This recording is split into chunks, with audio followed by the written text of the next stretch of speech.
Bienvenidos a una nueva entrevista aquí en DFTV. Esta mañana el presidente de la República junto a la ministra de Obras Públicas realizaron el lanzamiento de la oficial de la licitación pública por la autopista Vespucio Oriente. Para ahondar en este tema estamos junto al especialista en transportes de la Universidad Diego Portales, Luis de Grange. Muchas gracias por estar aquí con nosotros. ¿Cuáles serían las características más destacables de este proyecto? Este proyecto... Esto no es una autopista, en primer lugar, este es un proyecto de ciudad, este es un proyecto de infraestructura urbana y la autopista es una de las componentes. Y desde esa perspectiva, la verdad es que el proyecto tiene varias innovaciones que son inéditas a nivel nacional, incluso a nivel internacional. La primera es que aumenta en 17.000 metros cuadrados el parque, las áreas verdes, que son tremendamente escasas en una ciudad como Santiago.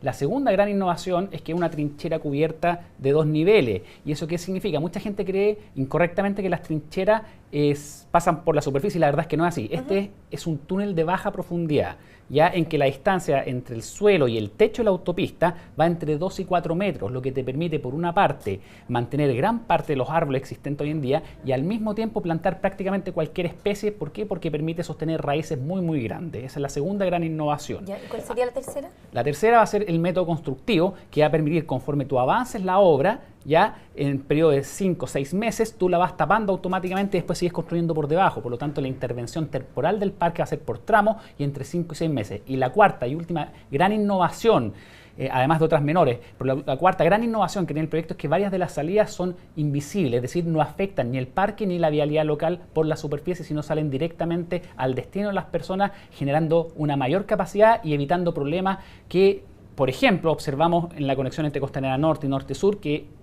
tuvo que invertirse en un nuevo proyecto para resolverlo. Es decir, nosotros estamos haciéndonos cargo en el diseño original de las conexiones con la vialidad de superficie y entre expresa, que antiguamente no se resolvía en la etapa de diseño inicial. Por ejemplo, para evitar atochamiento, entonces van a evitar que se conecten directamente con semáforos.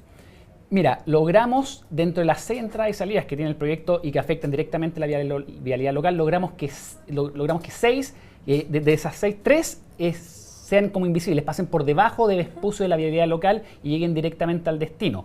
Y en ese contexto eso significa aumentar la capacidad de reserva de esta salida, ¿cierto? No generar el roce, como vemos por ejemplo en la salida en Toesca de la Norte-Sur, donde sale directamente un semáforo. Todo eso nosotros lo evitamos, lo eliminamos en el diseño original. Y lo mismo las conexiones con Kennedy o con Costanera Norte, nosotros también las resolvimos como parte del proyecto actual y no requieren, y esperamos que no requieren, obras adicionales de infraestructura como ha ocurrido en las actuales autopistas. Y el segundo tramo, Luis, que ha sido un tema que se ha debatido bastante, donde ha habido bastantes críticas, porque primero se habló que sería como una autopista que iría por arriba, después se habló de un túnel. ¿Cuáles son las alternativas que se están barajando? Mira, el tramo pendiente, que es de Príncipe de Gales y Grecia, es un tramo que tiene ingenierilmente una complejidad infinita. Es tremendamente complejo por varias razones. Primera está el Canal San Carlos, segundo está la línea 4 de metro, la tercera es que hay unos acueductos de aguas andinas, y la cuarta, que nunca se consideró antes porque no existía, es que pasa de manera transversal la nueva línea 3 de metro. Pasa por debajo de la línea 4 en Plaza de Gaña, por lo tanto ingenierilmente es muy, muy complejo. Y sin embargo es una gran oportunidad para hacer un proyecto ciudad, ¿ya? ¿Y cuál es el diseño que hoy en día a mí me hace más sentido? Es un túnel minero, ¿ya? Pero sin entradas y salidas. ¿Y por qué? Porque las rampas de acceso de entrada y salida son las que realmente destruyen la ciudad, destruyen los barrios. Son rampas de 6-7 metros que para llegar a 60 metros de profundidad, que requeriría pasar por debajo de las 2 líneas de metro que hay en Plaza de Gaña, para llegar a 60 metros de profundidad requeriría rampas de 800 o incluso más longitud, y multiplicado por 6, imagínate lo que es la interrupción urbana de rampas de ese tipo. Por lo tanto, yo creo que en el tramo pendiente entre Príncipe de Gales y Grecia, una opción muy buena, hay que ir estudiando otras posibilidades, pero una opción que a mí me hace mucho sentido es túnel minero sin entradas y salidas, es decir, un túnel minero ciego, y arriba transformar lo que hay, reduciendo el número de pistas, ¿cierto?, en un bulevar que mejore la calidad de vida de todos los vecinos de la Reina y Peñalolén. Claro, porque ahí es donde está el tema, porque los alcaldes han reclamado, ¿cierto?, y los vecinos también lo hemos visto que han reclamado contra Vespucio Oriente en este sector. Bueno, efectivamente, porque ellos tienen el paradigma del proyecto original, ya que data de fines de los 90 y a principios de la década del 2000, donde efectivamente era un proyecto en la superficie. La verdad es que hoy en día, con las características que tenemos como país, con nuestra sociedad, que ha evolucionado mucho, donde ya no tenemos $5.000 de ingreso per cápita, estamos acercando a los 20.000. La verdad es que como sociedad no podemos permitir, yo me sumo a esas quejas, proyectos del tipo Vespucio Sur, por ejemplo. Hoy en día un proyecto como Vespucio Sur tú no lo podrías construir.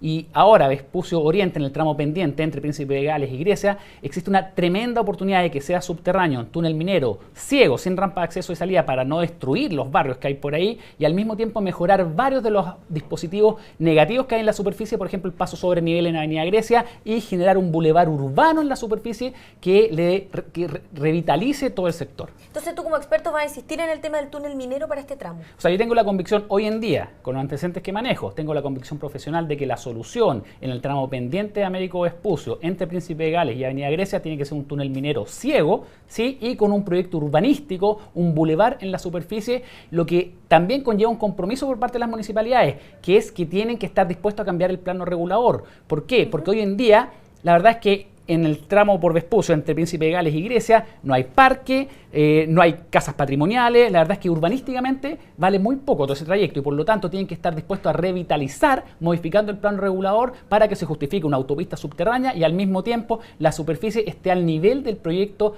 de ciudad que significa el tramo pendiente. Además también yo creo que es importante que la ciudadanía, la gente que vive por ahí sepa que va a haber un parque, que quizás van a poner juegos para los niños, que no va a ser algo invasivo. Bueno, efectivamente el diseño de este bulevar, que yo creo que es una gran oportunidad que puede generarse en la superficie de Vespucio entre Príncipe de Gales y Grecia, ¿cierto?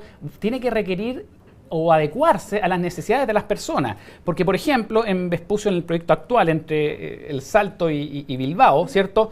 En el tramo Las Condes hay ciertas necesidades, en el tramo Vitacura hay otras necesidades, en la ruta escénica que hay por la pirámide hay otras necesidades, es decir, dependiendo de cuál es el contexto de ciudad donde se inserta el proyecto, se van definiendo los espacios urbanos de la superficie. Tú me decías también que como experto ustedes pretenden realizar otro tipo de proyectos de esta misma magnitud, de esta misma, características en otras partes de Santiago. Bueno, efectivamente yo creo que el proyecto Américo Vespucio Oriente, en el tramo que se acaba de licitar estos días, la verdad es que va a marcar un antes y un después en las concesiones viales, ¿ya? Yo creo que tenemos que empezar a hacernos responsables de que la inserción urbana de este tipo de proyectos de transporte masivo, ya sean autopistas, sean líneas de metro, ya todo lo que es transporte masivo tiene que tener una componente urbana mucho más importante que lo que ha sido considerado hasta ahora. Es decir, acá hay un antes y un después. Y esperamos que el tramo pendiente de Vespucio entre Príncipe de Gales y Grecia, que el proyecto Centro Oriente, que ya está en construcción, que el futuro proyecto Autopista Costanera Central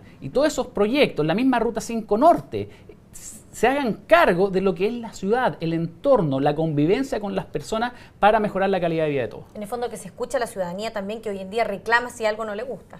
Sí, pero yo creo que es algo un poco más complejo que eso. Acá no basta hacer plebiscitos para definir el proyecto. Y ahí te pongo un ejemplo. En los dominicos, la verdad es que caía de cajón, por decirlo de alguna forma, un proyecto de estacionamiento subterráneo. ¿Ya? Se hizo un plebiscito y los vecinos lo rechazaron. ¿Por qué? Porque normalmente no están bien informados.